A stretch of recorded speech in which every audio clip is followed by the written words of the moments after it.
The Siva Purana. Part 1. Published by Motilal Banarsi. This publishers PVT Limited, Delhi 2002. Siva Purana Mahatmyam. Siva Purana, Vidyes Varasamhita. Chapter 1. The Doubt of the Sages. Benedictory Prayer. I meditate on Siva, the Lord of Ambika, Parvati, auspicious from the beginning to the end, having no parallel, the noble Lord, the unaging and the undying, the Lord of Atmans, the five-faced and the dispeller of the five powerful sins. Vyasa said.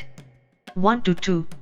Sages of edified souls, engaged in truthful rites, powerful and blessed, performed a great sacrifice at the confluence of Ganga and Kalindi, Yamuna, in the most sacred city of Prayaga, a great holy center, the path that leads to Brahmalaka. 3.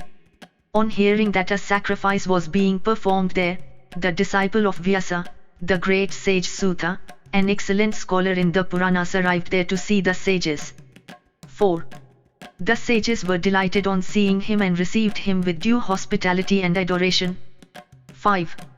The due adoration being completed, the noble sages, being highly pleased, addressed him in all humility with their palms joined in reverence. 6. O Rumahasana, the omniscient, by thy weighty fortune, the entire Puranic law pregnant in its meaningful content has been secured by thee from Vyasa. 7. Hence thou art the receptacle of wonder-inspiring stories, even as the vast ocean is the storehouse of gems of great worth. 8. There is nothing in the three worlds that is not known to thee, of the past, present and the future. 9. It is our great fortune that thou thyself hast come to pay a visit to us. Hence it is not proper on thy part to return without doing us a favor. 10. It is true that we have already listened to the explanation of the auspicious and the inauspicious. But we are not content. We yearn to hear more and more. 11. Now, O Suta of good mentality, we have only one point to be clarified. If thou dost desire to bless us, please explain the same, though it be the secret of secrets.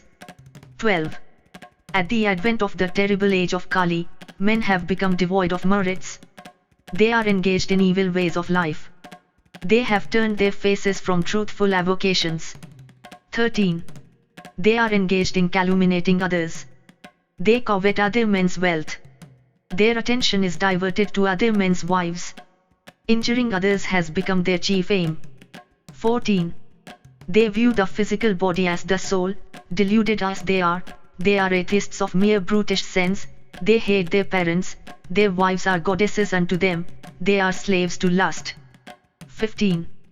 Brahmins are in the clutches of greed, they sell Veds for livelihood, they acquire learning as a means of earning money, they are deluded by their false pride. 16. They have forsaken the duties of their own castes, they have almost become swindlers of others, they do not offer Sandhya prayers thrice a day, they are deprived of Vedic enlightenment. 17. They are ruthless, they make much of their little knowledge, they have discarded many of their rights and good conduct of life, they have taken to agriculture as their profession, cruelty has become second nature to them, their ideas have become dirty and defiled. 18.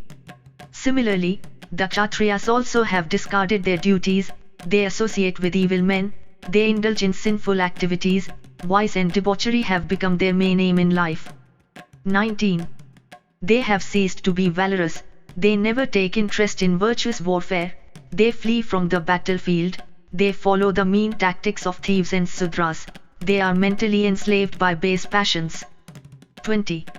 They have eschewed the practice of miraculous weapons, they never care to protect cows and Brahmins, they no longer consider it their duty to protect those who seek refuge in them, they always indulge in brutish sexual dalliance with their damsels. 21. The good virtue of protecting their subjects, they have thrown overboard, they strictly adhere to sensual enjoyment, they are wicked annihilators of their own people, they rejoice in the harassment of all living beings. 22. Vaishyas too no longer perform holy rites, they have cast off their traditional virtue, they have taken to crooked ways to earn more and more, they are now notorious for their malpractices with the weighing balance. 23. They are no longer devoted to preceptors, gods and Brahmins, their intellect has become distorted, miserly and tight-fisted, they no longer feed the Brahmins. 24. They take delight in being the paramours of beautiful women. Squalid and filthy in their ideas and deluded by cupidity, they have lost clear thinking. They have abandoned their zeal for Pata and other holy rites such as digging wells, tanks, planting trees and parks. 25. Similarly, most of the Sudras have become depraved. Some of them show their interest in leading the life of Brahmins, with shining forms and features. They too, in the confusion of their minds, have abandoned their traditional practices. 26. In their eagerness to appropriate a Brahmanical splendor, they frequently perform penances. They cause infantile and premature deaths by their chanting of mantras. 27. They worship the salagrama stone, and other things. They evince some interest in homas too, but in their thoughts and actions, they are crooked and antagonistic. They calumniate the Brahmins. 28. Rich people indulge in misdeeds, learned people take perpetual delight in disputations, those who conduct discourses in holy narratives and expound virtuous rites of worship, themselves abandon virtuous practice of the same. 29.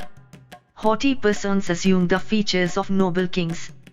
Those who liberally give, do so with a lot of fuss and haughtiness, thinking themselves to be great lords, and treating the Brahmins and others as their servants.